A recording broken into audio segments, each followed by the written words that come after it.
Ce que vous devez absolument savoir pour qu'il vous supplie de revenir. Bonjour à toutes et à tous, je me réjouis de vous retrouver pour cette nouvelle vidéo. Si vous ne me connaissez pas encore, je suis Bénédicte Anne, votre Love Coach depuis 2004. J'accompagne les hommes et les femmes qui souhaitent être heureux en amour à attirer directement la personne de leurs rêves, de manière à ne pas y passer des années. Si vous ne l'avez pas déjà fait, je vous invite à vous abonner à ma chaîne, vous trouverez le lien ci-dessous, et à cliquer sur la cloche pour obtenir les notifications de mes prochaines vidéos. En effet, chaque matin, je poste une nouvelle vidéo pour vous aider à maîtriser les nouvelles règles du jeu amoureux et à définir rapidement à qui vous avez affaire et si cette personne est celle avec laquelle vous pouvez envisager une longue, très longue et très belle histoire d'amour. Mais pour commencer, je vous invite à télécharger ma mini-formation offerte « Attire ton âme sœur et garde-la près de toi » qui va vous donner les premières règles à maîtriser.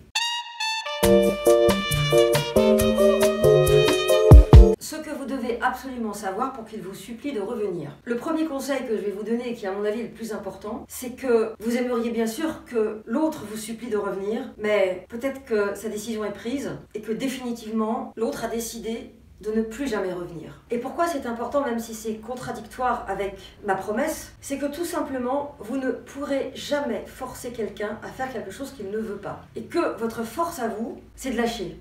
Et c'est de savoir que si l'autre n'a pas l'intention de revenir, vous n'allez pas lui courir après. Ce qui nous amène au deuxième conseil. Parce que si vous vous comportez comme quelqu'un qui pense que c'est mort et qu'il faut passer à autre chose, alors vous allez créer un vide. Et ce vide-là va impacter votre partenaire qui est encore lié à vous sur un plan invisible, énergétique, inconscient, vous l'appelez comme vous voulez. Et si cette personne sent que vous êtes en train de vous détacher, ça va créer donc un vide et elle aura besoin de remplir le vide puisque, comme on le sait, la nature a horreur du vide. Donc le deuxième conseil est vraiment important dans la mesure où votre silence assourdissant risque de créer plus de réactions que de pleurnicher, de vous humilier ou de ramper. Pour que l'autre vous supplie de revenir, il faut qu'il ait l'impression qu'il y ait quelque chose de changé en vous. Alors, le silence assourdissant est une première étape, mais c'est pas très sexy. La seule manière d'être sexy pour l'autre, et pour qu'il se dise « Waouh, cette femme était incroyable », ça marche dans les deux sens, hein. Rassurez-vous, comme d'habitude, les humains ont tous le même type de réaction. Donc ce que je vous invite à mettre en place, c'est énergétiquement, et il faut que ce soit vrai, parce que si c'est du pipeau, ça va se sentir tout de suite. Être dans une énergie incroyable, l'énergie que vous aviez au début de la relation ou avant de rencontrer cette personne, une énergie d'action, d'intelligence, de sortie, de rencontre, de voyage. Et comme aujourd'hui vous êtes tous reliés aux réseaux sociaux, s'ils voient sur Insta, sur Facebook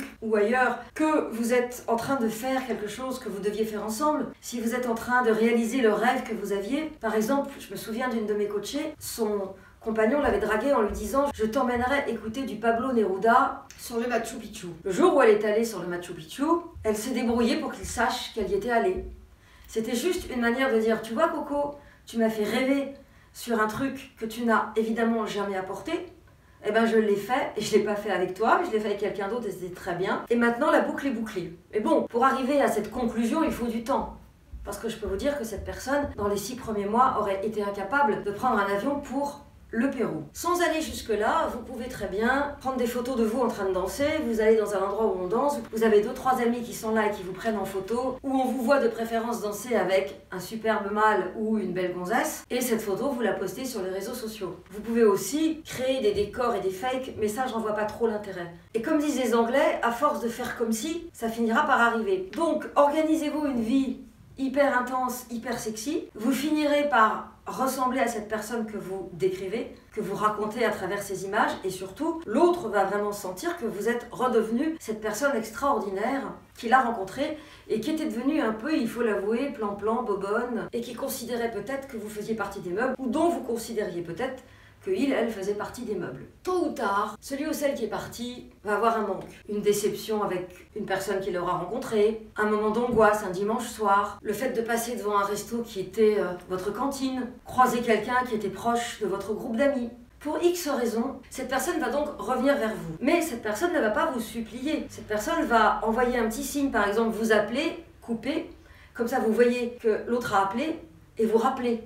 Piège de base. Si jamais cette personne revient et que vous avez envie de revenir, parce que si vous n'en avez pas envie, ça n'a aucun intérêt, reprenez la méthode Terminator au tout début et ne laissez rien passer. Vous êtes un prince ou une princesse, vous êtes parti ou on vous a mis dehors, on vous demande de revenir, ce sera à vos conditions. C'est vous qui signez le contrat. Et ce sera vos conditions et pas d'autres. Et si l'autre ne veut pas de vos conditions, salut! On ne vous y reprendra plus. Merci d'avoir regardé cette vidéo jusqu'au bout. Merci de la liker si elle vous a plu, de la partager si vous pensez qu'elle peut plaire à des personnes de votre environnement. N'oubliez pas de vous abonner à ma chaîne et d'actionner la cloche des notifications de façon à être prévenu de chaque nouvelle vidéo que je poste. Et à demain pour une nouvelle vidéo.